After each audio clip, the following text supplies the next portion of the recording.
I've watched people survive prison only to go home and allow prison to take them out.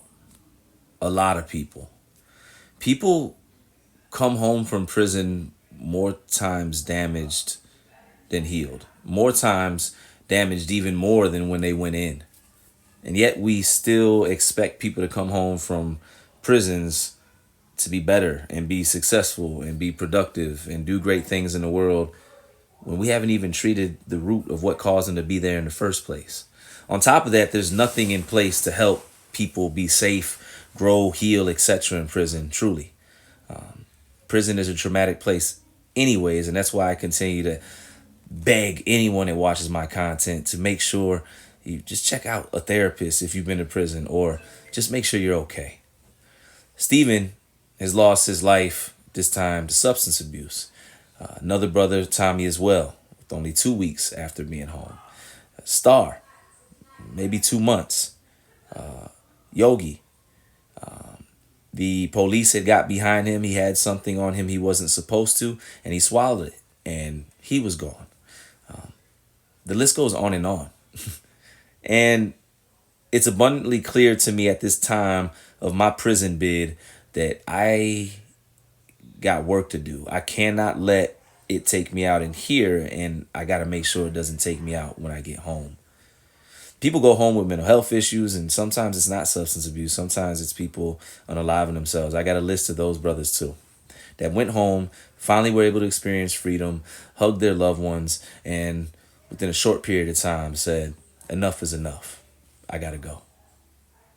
This is the reality of prison, and this is why I continue to say rehabilitation should be in place. At this time, it wasn't getting better. Things continued to elevate and increase when it came to my feelings of desperation and just feeling like I couldn't escape. I couldn't beat this thing. It was going to take me out, but I knew I wanted to fight. I was now to the place where I was sober-minded enough, and I wanted to honor my friend who wasn't strong enough to continue to fight by making sure I got my part done.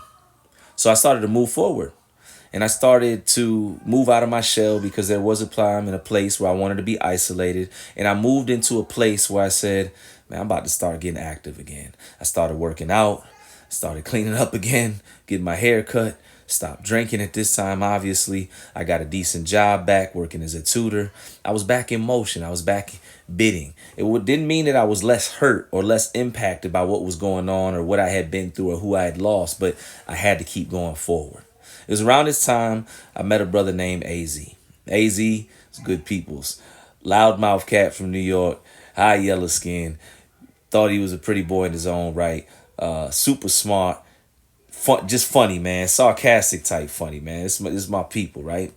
And, I remember AZ was one of those people, and I don't think I ever really got to thank him, man, but he was one of those people that when I was down, he helped pick me up.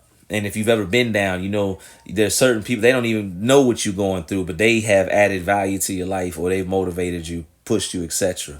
And when I started working out with AZ, because he was like, bro, let's start working out. We got into boxing, stuff like that. It was just a different mindset. And he was also in a relationship with his girl. We would talk about what we were going through in our relationships, family. He was somebody else that was also getting ready to go home or close to going home, etc. So we had things to relate to. I remember one time we was out playing basketball. It was probably like 80 degrees, something like that. But it was getting evening time. We were on the basketball court, and all of a sudden AZ, probably like 2 or 3 games in, he starts clutching his chest. He says, bro, something don't feel right. I think I got to go to medical.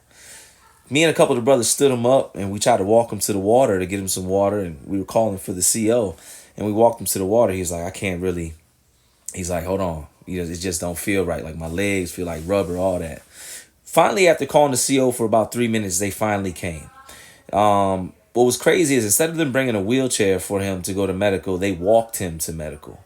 When he went to medical, he told the nurse that he had chest pains and that he didn't feel right. He had slight shortness of breath, and his head was, pounding a little bit. Her response was, take 2 Motrins, drink some water, go back to the dorm, lay down, you'll be fine. We'll make sure you see a doctor in the morning. So AZ looked at her as the professional in that place, and he walked back with the CO to the dorm. When he got back to the dorm, he collapsed in the breezeway. The reason he collapsed is because he was in full cardiac arrest.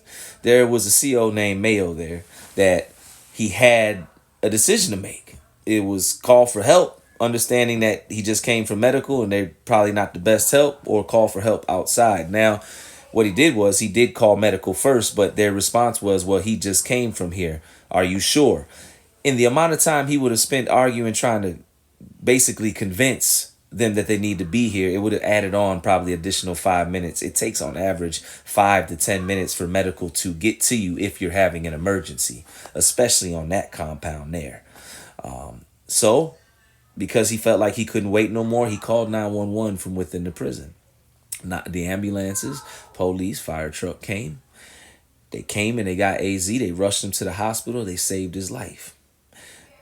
Within that shift of AZ's life being saved, they had fired the CO Mayo because he called 911.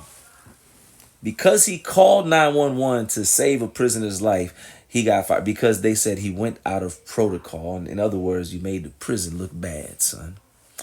That is the reality of what happens. And thankfully, AZ made it, but countless people have lost their lives behind those walls because of inadequate health care, inadequate medical professionals on staff, etc. I've watched multiple people lose their life behind cardiac arrest, and because of the delay or wait time that it takes for them to get to there, they're gone. And on top of that, if we were to help them in that environment as prisoners, we could potentially get a street charge because we touched them. And if they deceased, there's no way for them to prove that we didn't do it. It's that type of environment. And when you're sick, you're in a very hopeless situation. But I was glad that AZ made it. And it actually instilled a little bit of hope in me when he came back to the dorm, because he still had hope in him. And he reminded me that it's not over till it's over. As bad as it looked, it wasn't over. And he reminded me that. So I kept going forward. It was time to fight for it. It's time to start shifting my mindset. But let me tell y'all something. When you decide to really be positive in prison, just like in this world, that's when the real opposition comes.